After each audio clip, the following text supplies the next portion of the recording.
Buenas noches. Hoy la antesala a la presentación mañana de la cuestión de confianza ha sido también bastante tensa.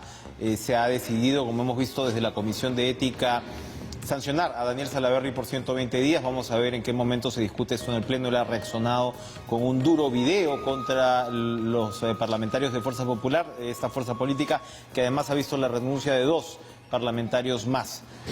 Vamos a ver cómo evolucionan las cosas mañana, ¿no? Seguramente será un debate bastante prolongado donde hay muchos puntos en juego, no solamente la presentación en sí misma de la cuestión de confianza, sino cómo se va a resolver. La bancada de Fuerza Popular, que ahora cuenta con 53 miembros, ha señalado ahora vía tuit que espera que mañana se constitucionalice el pedido de la cuestión de confianza, que como vemos pues ha sido rechazado en los términos de la carta que Salvador del Solar remitió al Congreso de la República. Así estamos y por supuesto la preocupación de los gremios es un factor también importante. Se han dejado escuchar voces en los últimos días y una de ellas ha sido la de CONFIEP. Su presidenta María Isabel León nos acompaña esta noche. ¿Cómo está María Isabel? Gracias por estar con nosotros. Encantada, Enrique. Buenas noches. El tono del comunicado que ha emitido CONFIEP dice: invocamos a los poderes del Estado a garantizar el respeto a nuestra estabilidad democrática que nos permita mirar el futuro con optimismo, unidad y seguridad, fortaleciendo así las condiciones de convivencia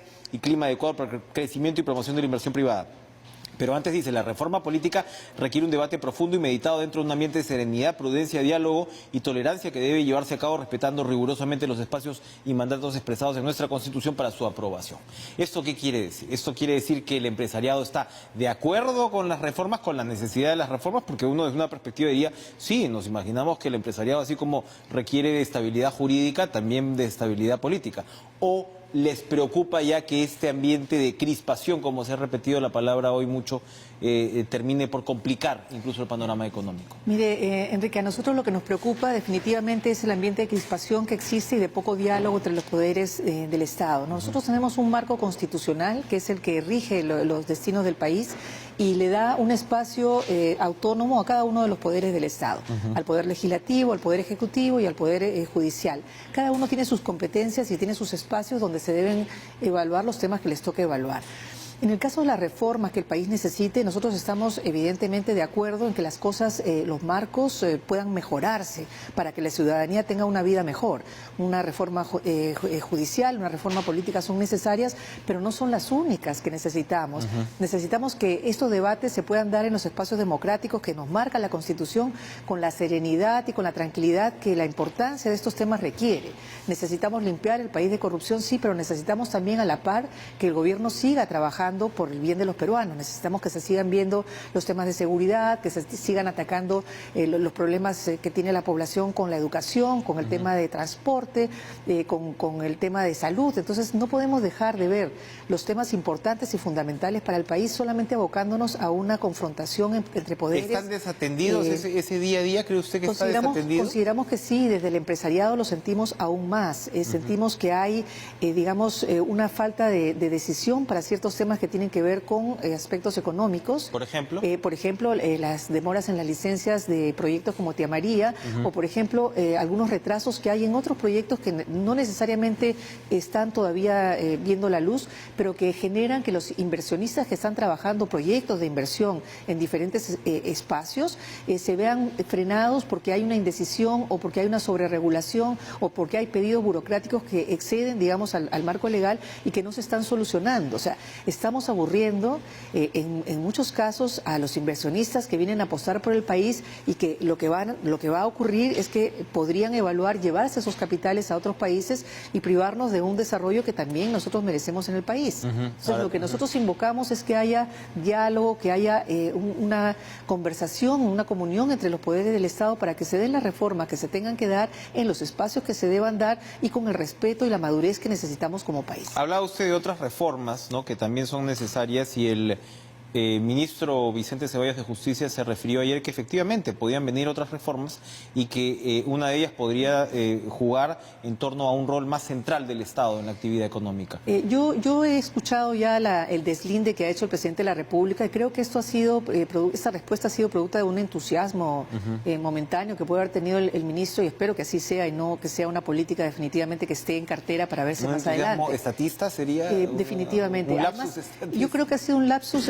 que puede denotar de repente su ideología política, a la que tiene derecho, por cierto, pero el país no está para estas cosas. El país está para tener estabilidad, para seguir creciendo, para que se siga creando puestos de trabajo y sacar a más peruanos de la pobreza. Yo creo que la Constitución es muy clara. Él comenzó además diciendo que el capítulo económico era un capítulo que estaba bien y después terminó con su cereza encima de la torta diciendo que el Estado podía tener una participación empresarial. Creo que fue una expresión desafortunada.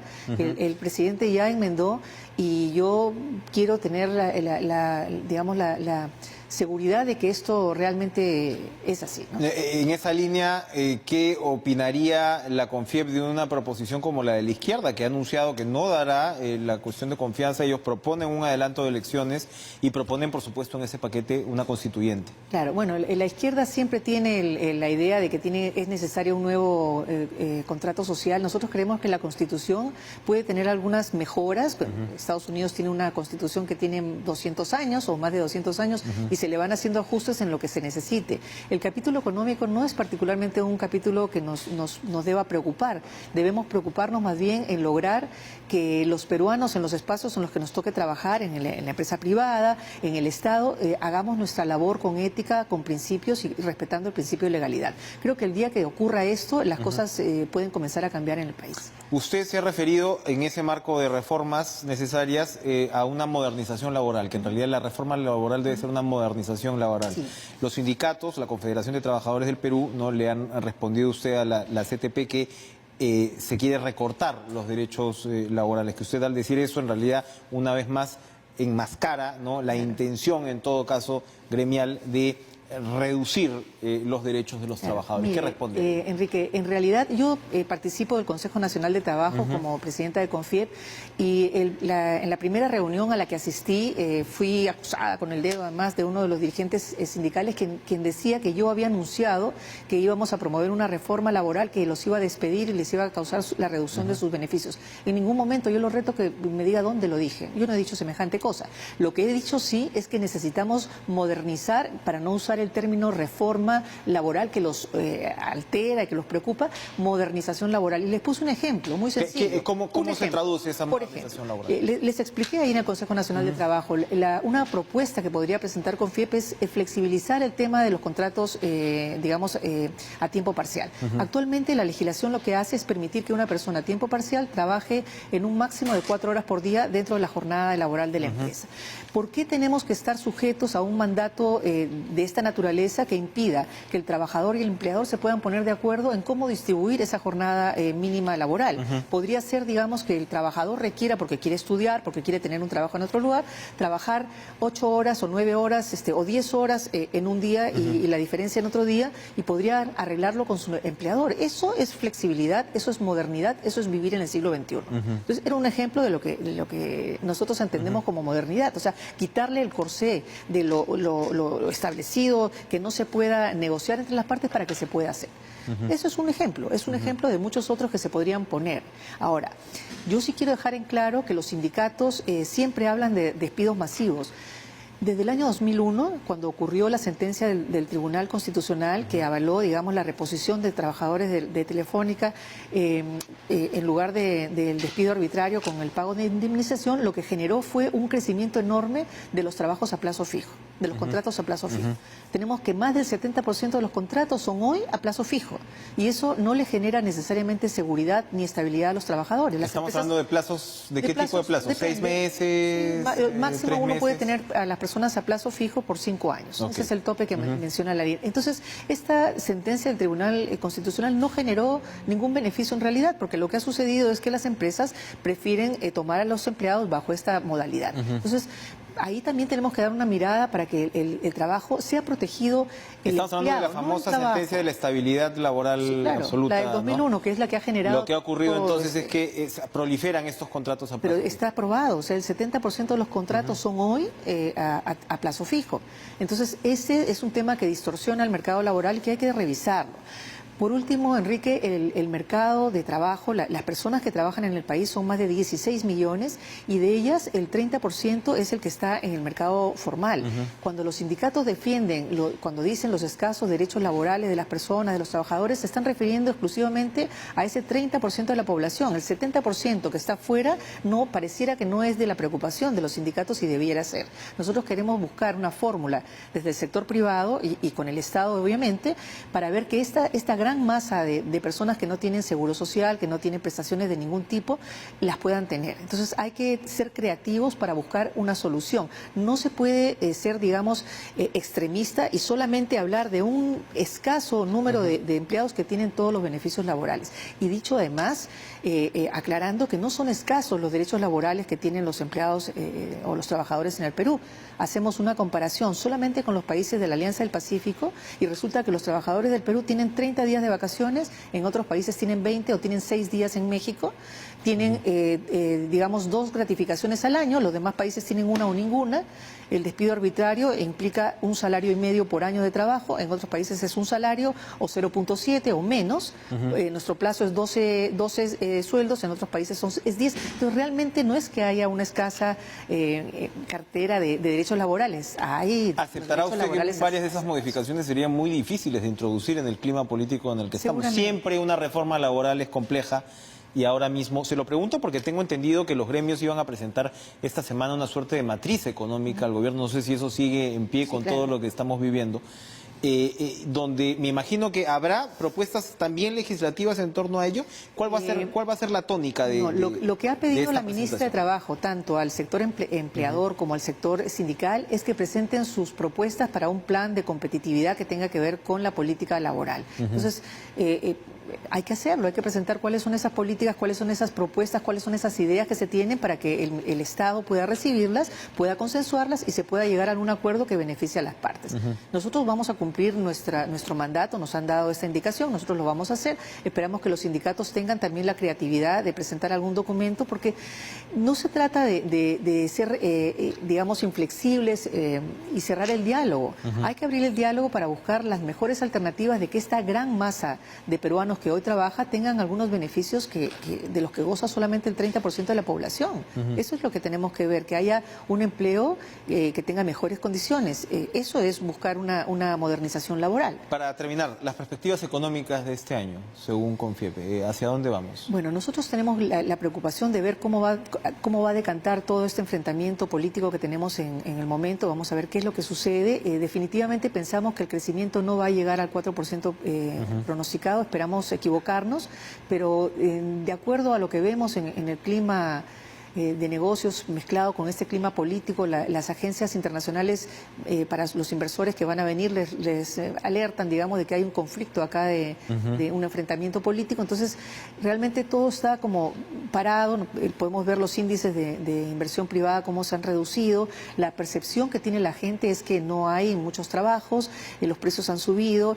Entonces, tenemos una sensación que no es la más adecuada para que el país pueda seguir creciendo con tranquilidad. La del estribo. Ahora último se cerró, pues, o se ha anunciado el cierre de una universidad muy grande, ¿no? Usted viene del sector educación.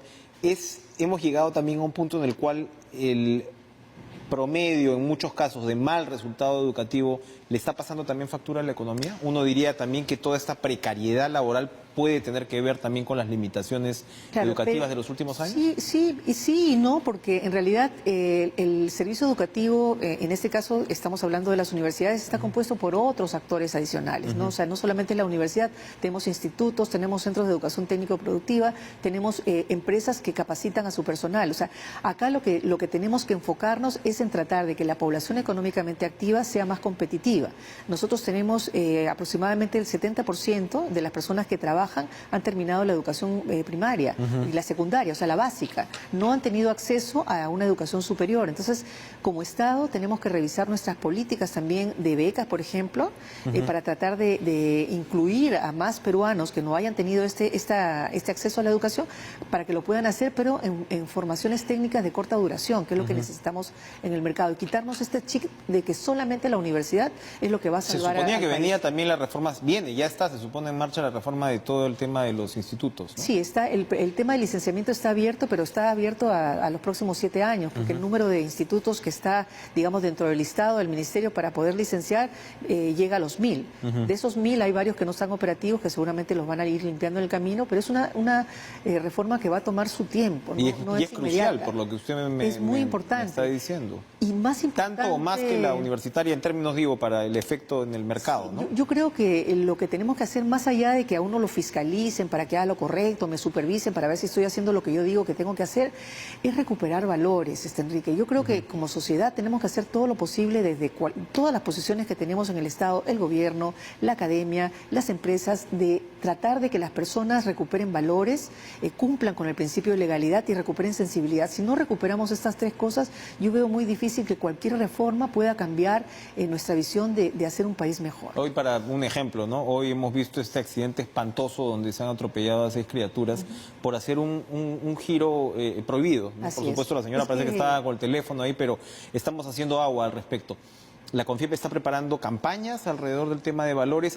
Porque hay cierta confluencia ahora mismo, por lo menos en términos de intención, de trabajar esto pues en varios frentes y en varias instituciones. Sí, nosotros vamos a preparar una campaña en general, que ya la anunciaremos próximamente, una campaña masiva de comunicación de CONFIEP Contigo, que es CONFIEP acercándolo a la población. Y es más, lo que estoy haciendo como presidenta desde que he asumido la función es tratar de consolidar la imagen de lo que es el empresariado nacional. Nosotros siempre la idea de que complicada también pasa, pero pasa por además momentos complicados con el caso de la bajada y demás. Sí, pero es importante que se sepa, Enrique, que así como vemos en la televisión casos de asaltos, de asesinatos, de violaciones, no podemos generalizar y decir que todos los peruanos son criminales. O sea, eso es un error. Tampoco porque hayan empresas o que hayan empresarios que hayan cometido actos delictivos que deben ser sancionados con todo el peso de la ley, no podemos decir que todos los empresarios son corruptos o son delincuentes. Como tampoco podemos decir esto de los políticos, ni de los periodistas, ni de nadie en particular. Quien incumpla con la ley tiene que ser sancionado con todo el peso que le corresponda, pero eso no implica meter en el saco a todo el mundo. El empresariado nacional está formado por micros, pequeños, medianos y grandes empresarios. Yo estoy particularmente viajando a diferentes puntos del país para invitar a estos gremios de pequeñas empresas para que se asocien, se agrupen en macroregiones y vengan a tener representatividad dentro de CONFIEP. ¿Cuál es la idea? La idea es demostrar que los empresarios no son solamente aquellos grandes que la gente cree. Los empresarios son el señor que vende el periódico en la esquina, la señora que tiene un kiosco donde vende limonada, el que tiene un chifa. Todos son emprendedores y todos son empresarios y todos apuntalamos por el crecimiento del país. Muy bien. Muchas gracias, María Isabel León, por acompañarnos, presidenta de CONFIEP. Vamos a ir a una pausa. Regresamos con Pedro Cateriano. No se vayan.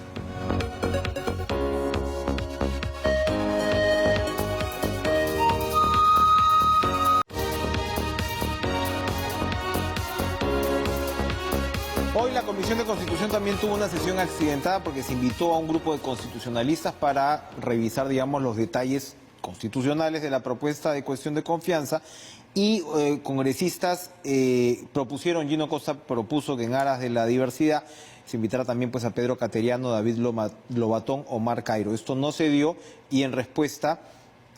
separaron pues varios de los miembros de la Comisión de Constitución presidida por Rosa Bartra, 4 bancadas no asistieron pues a la sesión por esta disconformidad. Así que nosotros hemos invitado a Pedro Cateriano para poder ahondar entonces en lo que sería la opinión que para Gino Costa decía pues le daba de alguna manera más pluralidad a la discusión. Los congresistas o los constitucionalistas que han ido al Congreso al parecer observan muchos hierros incluso constitucionales en la convocatoria a la cuestión de confianza. ¿Qué opina usted? Buenas noches. Buenas noches, encantado. La cuestión de confianza planteada por el presidente del Consejo de Ministros se encuentra dentro del espíritu y la letra de la Constitución. Les guste o no a los constitucionalistas cercanos al fujiaprismo. Lo concreto es lo siguiente: ¿qué cosa es la cuestión de confianza? Es una iniciativa ministerial propia del sistema parlamentario que lo que busca es forzar el aval político, es decir, el apoyo del Parlamento cuando no ha sido logrado a través de la discusión política o del trámite legislativo o de las propuestas que el gobierno envía al Congreso. En nuestro historial político, bajo la vigencia de la Constitución del 33, el Congreso interpelaba, censuraba y negaba confianza. Y ese exceso en el ejercicio del control político motivó la inestabilidad del sistema y trajo como consecuencia las caídas de los gobiernos de Bustamante y Rivero y de Fernando Belaúnde Terry en su primer gobierno. ¿Por qué razón? Porque frente a los excesos del legislativo no tenía ningún mecanismo de defensa el Ejecutivo, es decir, no existía el otro mecanismo propio del parlamentarismo, que es el derecho de disolución. Teniendo en cuenta esta experiencia acontecida, el constituyente del 79 incorporó el derecho de disolución, pero no como en el sistema parlamentario donde no hay prerequisitos ni condiciones, sino que estableció que para que la Cámara de Diputados pudiera ser disuelta, porque el Senado no podía ser disuelto porque era la comisión permanente. No, porque no tenía las atribuciones de control político, exacto, no interpelaba, no censuraba, ni extendía ni daba confianza. Se estableció que el presidente de la República podía disolver la Cámara de Diputados si ésta extendía si ésta negaba confianza o censuraba a 3 consejos de ministros. Fujimori no empleó este mecanismo constitucional, sino que con Montesinos ejerció la fuerza bruta y dio un golpe de Estado. Por eso la comparación no es válida. Absolutamente, y a eso iba. Congresistas, ¿no? Cuando se redacta la Constitución vigente y tenemos un Parlamento unicameral, se estableció que el presidente de la República podía disolver el Congreso si éste censuraba o negaba confianza a 2 consejos de ministros. ¿En qué situación estamos y por qué es que está ocurriendo esta crisis política? Porque el Parlamento disparó la primera bala, por decirlo, al negarle la confianza a Fernando Zavala cuando hizo el planteamiento. Entonces, ahora, en la eventualidad de que Salvador del Solar no obtenga la extensión de confianza, el presidente de la República podrá disolver el Congreso. Ahora, vayamos por partes. ¿Es constitucional el planteamiento de Salvador del Solar? Sí, porque se ajusta a lo establecido por la Constitución.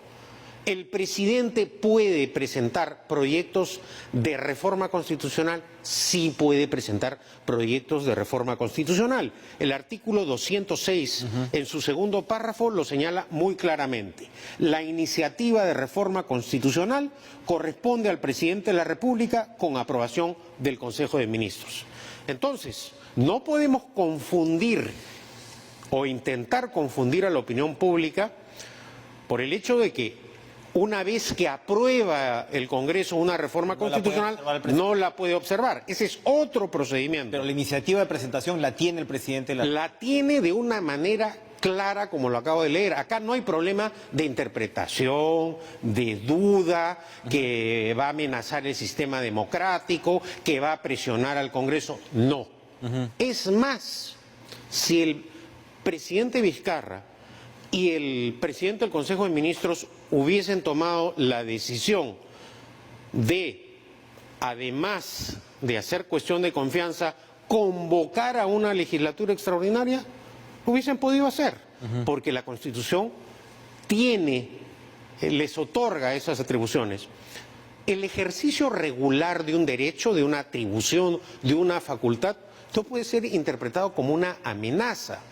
Acá no se está amenazando al Congreso. ¿Por qué razón? Primero porque quienes abrieron esta vía para que, digamos, se inicie el procedimiento, repito, fue el propio Congreso cuando le negó la confianza a Zavala. Ahora, ¿cómo se elabora una cuestión de confianza? En base a criterios políticos. Netamente políticos. O sea, no hay que pegarse un juridismo. No les gusta el plazo. Bueno, no les gusta el plazo, pero eso ya es un tema de carácter político. Porque, repito, la cuestión de confianza se encuentra dentro del cauce de la Constitución. Pero digamos que hay un primer escollo en la interpretación cuando se dice, ok, usted nos aclaraba muy bien el tema de la potestad presidencial de presentar un proyecto de reforma constitucional. Pero lo que se cuestiona es de otro lado, es que además de eso, des como condiciones la confianza, y hoy el presidente lo ha vuelto a a reiterar, porque ha dicho que van a considerar que esta confianza ha sido negada. Condiciones la confianza a la aprobación exacta, digamos, del contenido de los proyectos. Claro. Y claro, tienes el problema adicional de que mañana seguramente votas la confianza, pero luego vas a entrar al debate. Y el gobierno ya se adelantó y ha dicho, ojo, que si tú me das la cuestión de confianza y luego me apruebas lo que te da la gana, eso yo voy a considerar que me estás negando la confianza. Bueno. Hay ahí un problema, hay ahí una discusión. A ver, primero no nos anticipemos y volvamos a distinguir. No confundamos a la opinión pública. El pedido de cuestión de confianza se encuentra dentro de lo que establece la Constitución. Podemos discutir la sustentación política de la cuestión de confianza. Sin duda alguna, el plazo es de contenido político. Eso es un argumento para forzar, porque tampoco pues el gobierno va a demostrar una debilidad ni se va a comportar como niños de colegio frente a una oposición que largamente ha sido abusiva en el ejercicio de su poder y además casi permanentemente ha violado el orden constitucional. Entonces, esa es la parte política, el contenido político. Uno puede discrepar en la parte política de la sustentación, pero que se ajusta a la Constitución no cabe la menor duda. Ahora, ¿esto cómo se puede aclarar o puede generar un mayor conflicto? En el debate.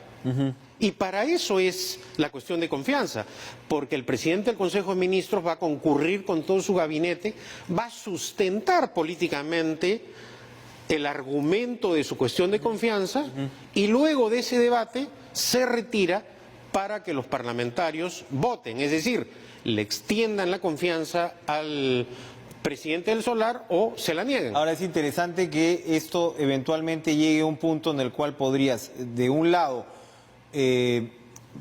digamos, limitar al presidente para observar los proyectos de ley de reforma constitucional que se voten, ¿no? Finalmente, pero al mismo tiempo él tenga la capacidad de decir, no, me estás negando la confianza. ¿Podría darse un escenario con esas características? Sí, podría darse. No se puede observar el proyecto de ley que hayas, para usar los términos del presidente, desnaturalizado mi propuesta original, pero esto en la práctica significa que me has negado la confianza. ¿Cabe una interpretación de... o cabría que nuevamente planteen otra cuestión de confianza? Hay otras vías legales. Señores, ustedes han aprobado esto y sobre su pronunciamiento vuelvo a presentar otra cuestión de confianza porque considero que no me han extendido la cuestión de confianza. Usted como ministro presentó, como ministro de Defensa fue, Sí. presentó una o dos cuestiones. Una cuestión de confianza. Cuestión de confianza. Eso también se puede hacer un ministro, digamos... Claro, la cuestión de confianza la pueden presentar los ministros de Estado por separado o el presidente del Consejo de Ministros. Si el ministro que ha presentado la cuestión de confianza por separado no la obtiene, la consecuencia jurídica obligatoria que establece la Constitución es la renuncia al cargo. En el caso del gabinete, si el presidente del Consejo de Ministros no recibe la confianza, la consecuencia es la caída de todo el gabinete.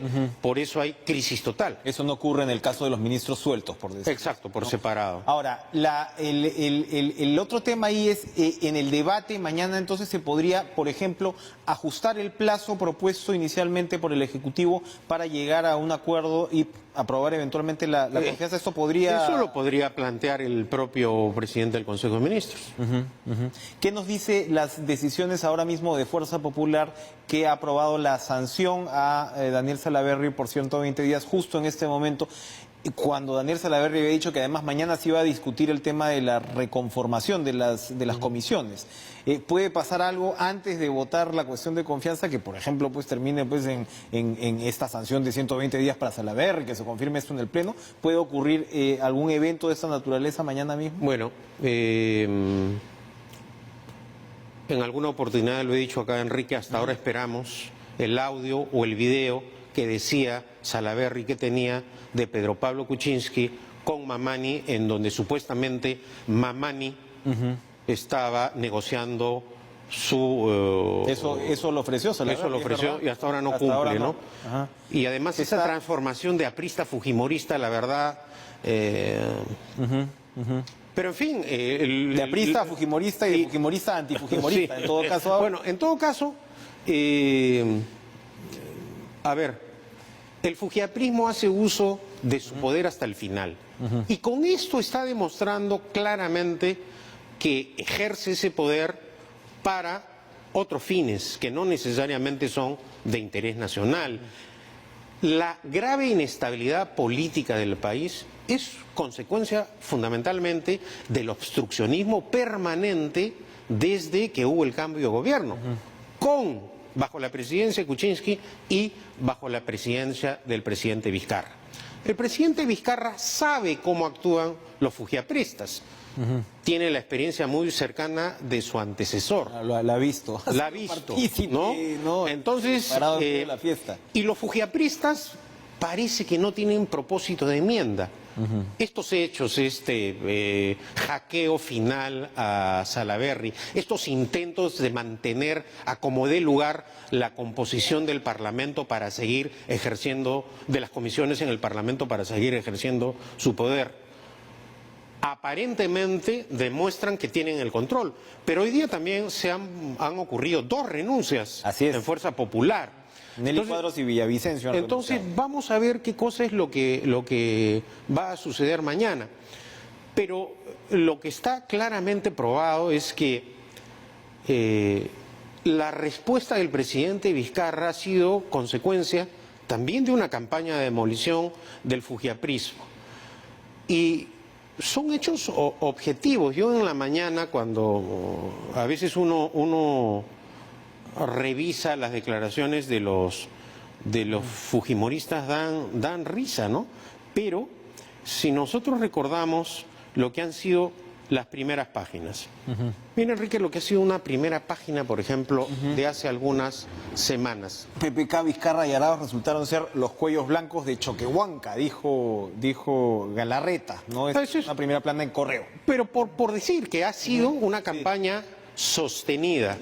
Entonces, no debe sorprendernos tampoco por qué el presidente Vizcarra ha hecho esta evaluación de los hechos. No hay, para usar el término, no hay confianza en lo que el fujimorismo pueda sacar en el lo que ha ocurrido, Enrique, es que este enfrentamiento iniciado por el fujiaprismo nos ha llevado a esta situación.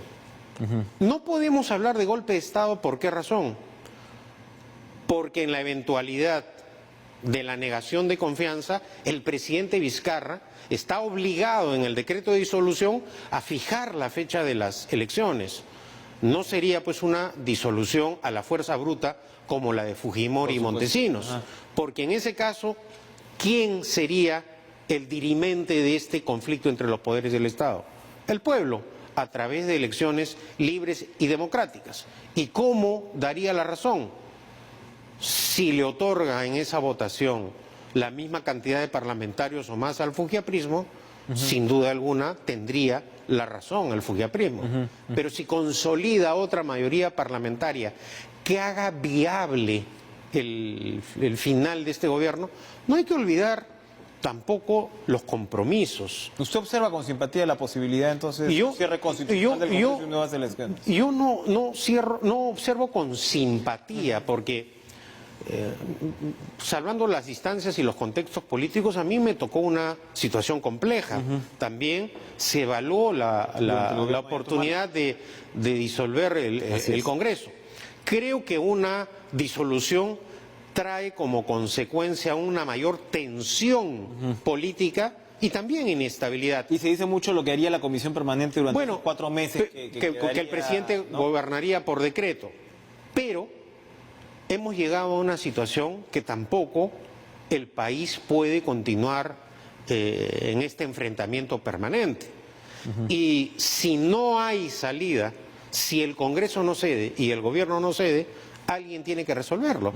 Y es el pueblo, o sería el pueblo a través de las elecciones. ¿Y sería una salida constitucional? Sería una salida constitucional. Quienes dicen que Vizcarra terminaría en la cárcel o qué sé yo, no tienen creo que no hay, no creo, estoy seguro que no hay argumentos. Porque además una disolución constitucional, repito, implicaría la elección de un nuevo parlamento que complete el mandato del Parlamento que sería disuelto. Medio en broma le comentaba fuera de cámaras que hemos escuchado en varios medios a Enrique Gersi señalar, digamos, tiene una posición diametralmente opuesta a la suya. Él dice que no los habían tratado tan mal ni en el 92, el que fue parlamentario, y le decían pues a un momento si él era fujimorista, ¿no? Y él respondía, no, yo en realidad soy vargasllosiano, siendo que Pedro Cateriano también es muy cercano a Vargas Llosa. Bueno, acá lo que estamos viendo son opiniones divergentes realmente dentro incluso de quienes uno en algún momento pues hubiera pensado que claro, pero serían opiniones esas son opiniones políticas. Y yo distingo en este caso lo político de lo constitucional. Y uno naturalmente en política tiene la más amplia libertad. En mi modesto parecer, el planteamiento, repito, de la cuestión de confianza se ajusta a lo prescrito por la Constitución y bueno, de política podemos escuchar de todo como en botica, como se dice en algunas oportunidades. ¿Y en el caso del presidente del Tribunal Constitucional? Bueno, yo creo que ahí sí ha sido un grave error el que ha cometido el presidente del Tribunal Constitucional, que linda con la infracción constitucional, porque como hemos señalado, no solo ha adelantado opinión, sino que además no ha sido exacto en su opinión jurídica, porque como lo hemos señalado en el artículo 206, claramente está establecido que el presidente puede presentar una reforma constitucional. Y él ha confundido este procedimiento no solo con eso, sino que ha dicho que como el presidente no puede observar un proyecto de reforma constitucional, no tendría esta facultad, y cosa que no es verdad. Ahora, claramente dentro del TC no todos piensan igual. O sea, ¿qué Sí, puede haber motivado al presidente a emitir un comunicado de esta naturaleza, ¿no? Bueno, acaban de terminar sus periodos, además, ¿no? Sí, no sé si hay algún no, bueno, adicional. ya sería entrar al terreno de la especulación, pero en todo caso creo que no es una opinión que además, como dices, ha generado al interior del propio tribunal opiniones discrepantes. Usted, para terminar, ha presentado su argumentación muy claramente. ¿Quién al final define, ok, esto queda así? Mañana es donde se va a definir en el Congreso, se van a aceptar todos los términos y se va a establecer cuáles son las reglas de juego, en este caso constitucionales, más allá de las políticas. Bueno, no sé si mañana, porque a veces los debates parlamentarios también son largos, pero es el Parlamento el que define extendiendo o negando la confianza. Así el Parlamento no se puede lavar las manos y decir no voto. No puede haber este famoso voto naranja, ese es el otro punto que se está hablando. El Parlamento, que devuelvo, no está bien bueno, si lo devuelve, insisto, pero el Parlamento está obligado a extender o negar la confianza. No se puede poner de y el Parlamento tampoco puede amenazar con una vacancia, porque sí ahí estaríamos ante una situación de una amenaza golpista del Parlamento, porque no hay argumentos tampoco legales para amenazar al presidente de la República con una vacancia. Muy bien. Pedro Cateriano, muchas gracias por venir a compartir todas estas opiniones con nosotros. Vamos a una pausa y regresamos con más.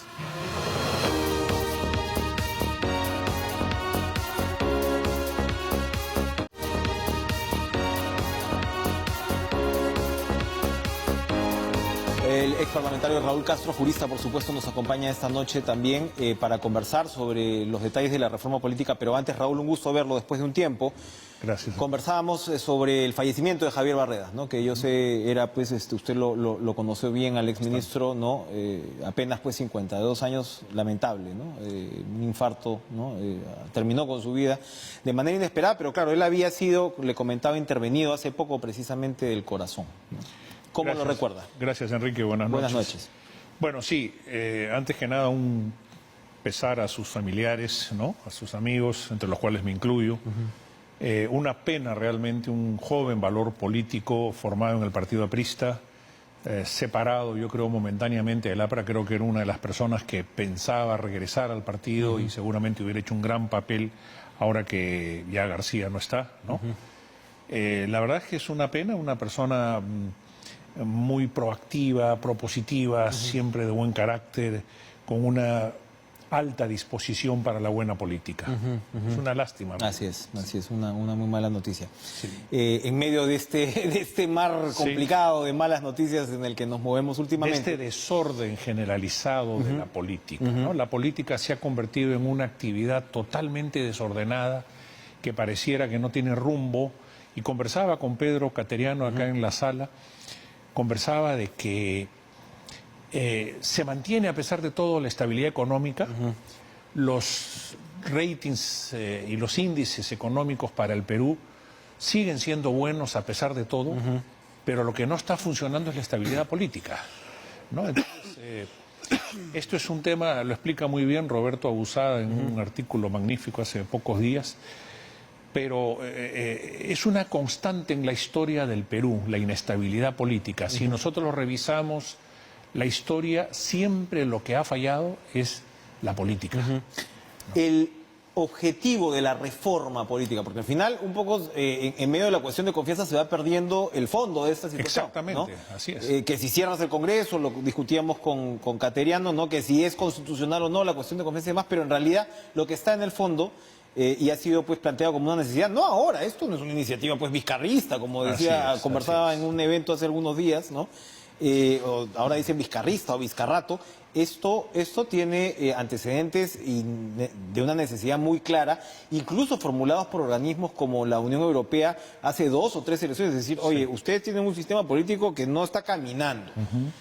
¿Usted está de acuerdo en general con el espíritu de los proyectos de reforma política que se supone pues pasarían si es que la cuestión de confianza es aprobada? Enrique, yo estoy absolutamente de acuerdo con una reforma política. El año 2006...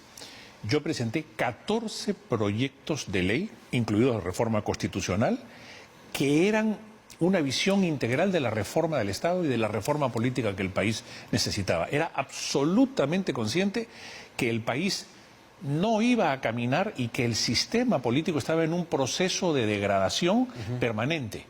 Con el agravante, tuve en ese momento la claridad de darme cuenta de que la ley de partidos políticos que se había aprobado en la Comisión de Constitución, que presidía el honorable señor Henry Piz en ese entonces, y que después se aprobó en el Pleno del Congreso, lo único que iba a traer al Perú era la liquidación de los partidos políticos, ¿no? Porque no nos habíamos repuesto de una crisis de 11 años de Fujimorato, y ya los partidos políticos entraban a competir en una institucionalidad que todavía era sumamente débil con los partidos regionales. Entonces, por supuesto, los partidos políticos terminaron perdiendo porque... las regiones han desaparecido. Han desaparecido y hacían su chacra, digamos, ¿no? Con dinero de muy dudosa procedencia. Eso sí que era, y sigue siendo, dinero de muy dudosa procedencia, en muchos casos, en otros desde luego que no.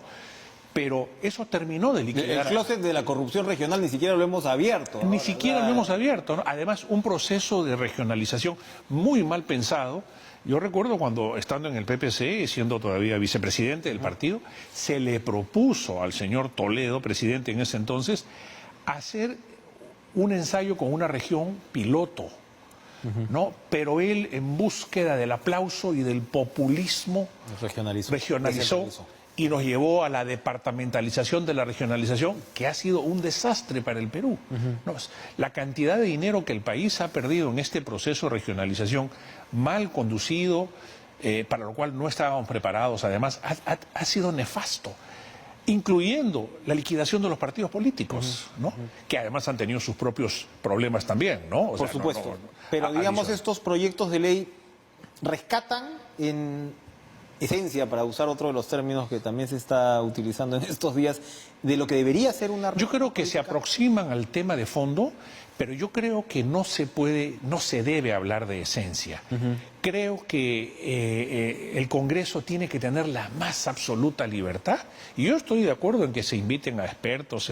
Yo he estado en el periodo pasado muchas veces en la Comisión de Constitución, invitado precisamente porque yo había llevado adelante y había sustentado proyectos de ley de reforma constitucional y de reforma legal en el Pleno del Congreso. Pero yo creo que se debe dejar en amplia libertad al Congreso, por supuesto, fijándole los tópicos, pero además dando la libertad para que vaya más allá de eso, porque creo que una reforma constitucional tiene que tener absoluta libertad, porque no se está legislando, Enrique, para la elección del 2021, se está legislando para los próximos 30, 40, 50 años. Ahora, pero el Congreso actual va a legislar sobre, por ejemplo, eliminar el voto preferencial. Debiera. Yo lo propuse el año interna 2006. de los partidos, ver el tema de financiamiento, ver el tema de inmunidad.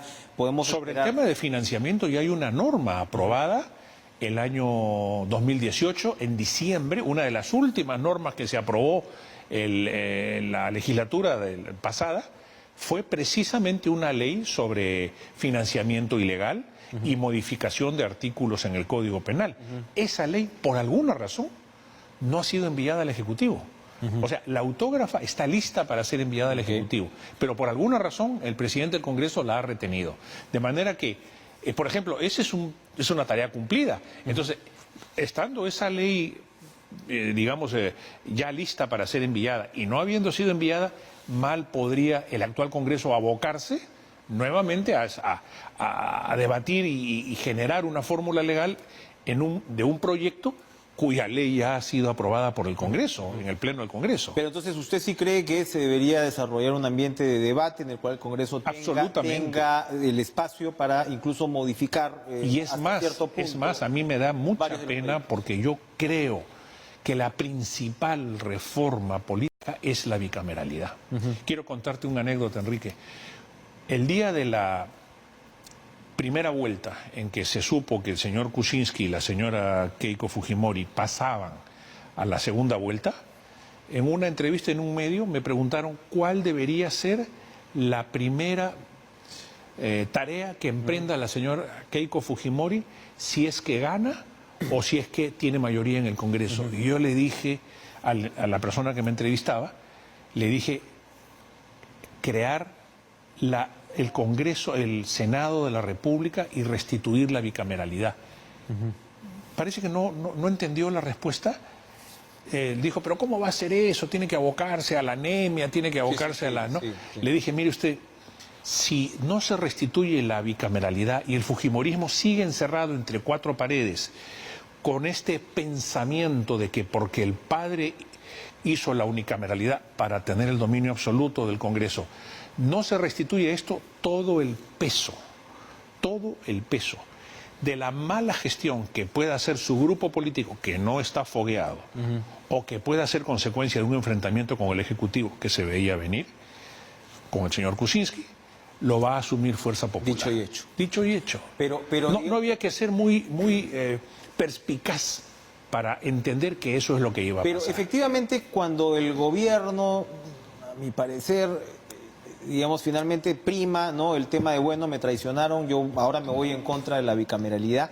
En realidad ahí lo que pasó es que probablemente la reforma perdió un elemento de identidad muy importante. Exactamente. ¿No? Porque cuando se dice ahora que si son parches, los proyectos de ley son interesantes, hay realmente medidas muy importantes. No lo dudo, pero el tema pues de la bandera, ¿no?, era en buena medida el de la bicameralidad. Exactamente. Entonces, eso por un lado, y por otro lado, yo pensé, y lo conversaba con algunos invitados hace unos días, que esto podía ser también una carta de negociación con el Congreso, el tema de la bicameralidad. Pero otra vez, también ha primado el respeto a la voluntad popular ejercida en el referéndum. Entonces, ¿es posible rescatarla, la bicameralidad? ¿O caballero, vamos a tener que pensar en el 2021? Yo creo que sí es posible, porque en tanto el Congreso legisla sobre modificaciones constitucionales, se constituye en poder constituido, en un constituyente, un poder derivado, ¿no es así? Y en consecuencia tiene la libertad absoluta de legislar y modificar la Constitución en este aspecto. Es más, yo creo que gran parte del enfrentamiento que hoy día nos agobia a todos, nos agobia como país y nos hace prever que la cosa podría ir a peores, es precisamente la falta de control intercámaras. Fíjate qué curioso, se está debatiendo cuáles son los pesos y contrapesos entre la unicameralidad y el Poder Ejecutivo.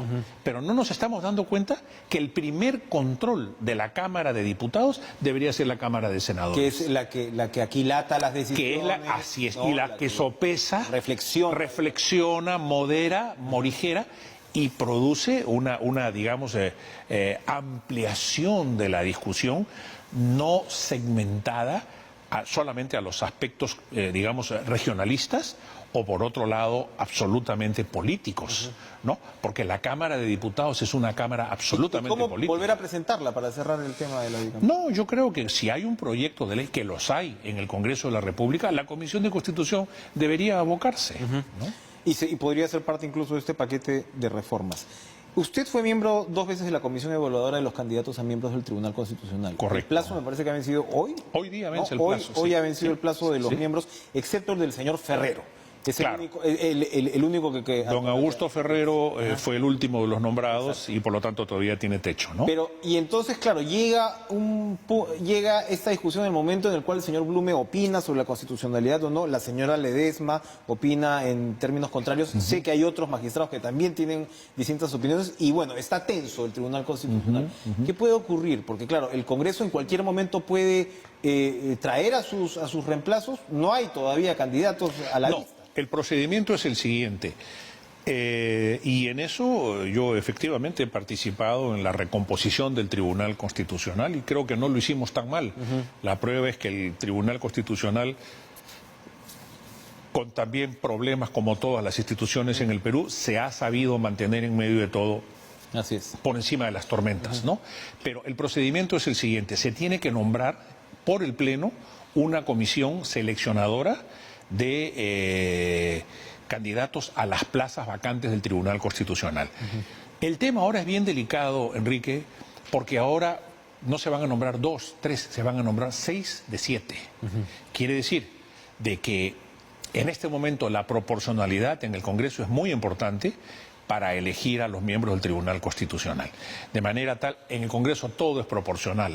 Las comisiones... Por supuesto se va a decir que el interés del fujimorismo es... exactamente.